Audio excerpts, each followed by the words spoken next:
Now, President Joe Biden has said that he would not pardon his own son here.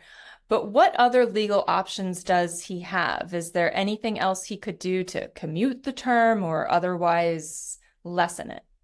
Yeah, the president has broad powers when it comes to commuting a sentence or when it comes to pardoning someone. I think politically it could be a major issue for President Biden to pardon his son after an independent jury found him guilty of these crimes, really in President Biden's backyard, right, in Delaware. So it's a strong statement from the jury. They acted independently. They came to a decision. It'd be a lot for a president to go in and disturb a jury verdict, which in the law is pretty sacred. The idea that a jury came down to a decision after hearing the evidence and rendered its verdict. We all have a right to a trial in front of a jury of our peers. That's what Hunter Biden received, and now he's dealing with the consequences.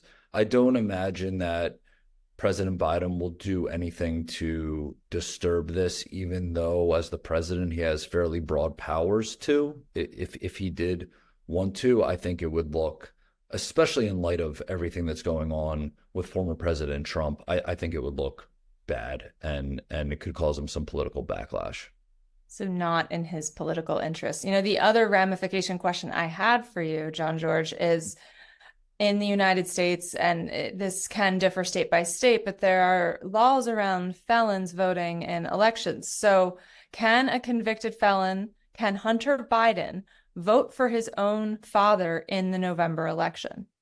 Traditionally, the laws have been pretty clear that felons can't vote in the general election. However, on a state by state basis, there are exceptions that are cropping up, over time, or there's ways if someone has been rehabilitated or has made some showing, or there's been a certain passage of time, a lengthy period of time from when someone was convicted as a felon.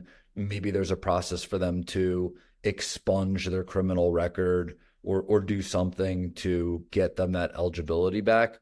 Over the years, there's been more openness to having someone that may have been convicted as a felon come back and be able to vote. But this is such a short period of time. The conviction just happened.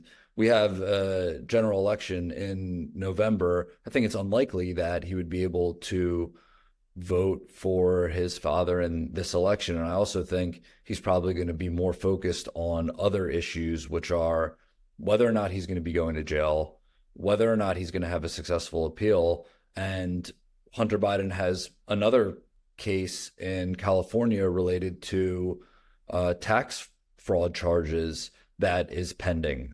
So I don't think that it's going to be at the top of his priority list, and I think it's unlikely that he would be able to vote in this general election, given this conviction.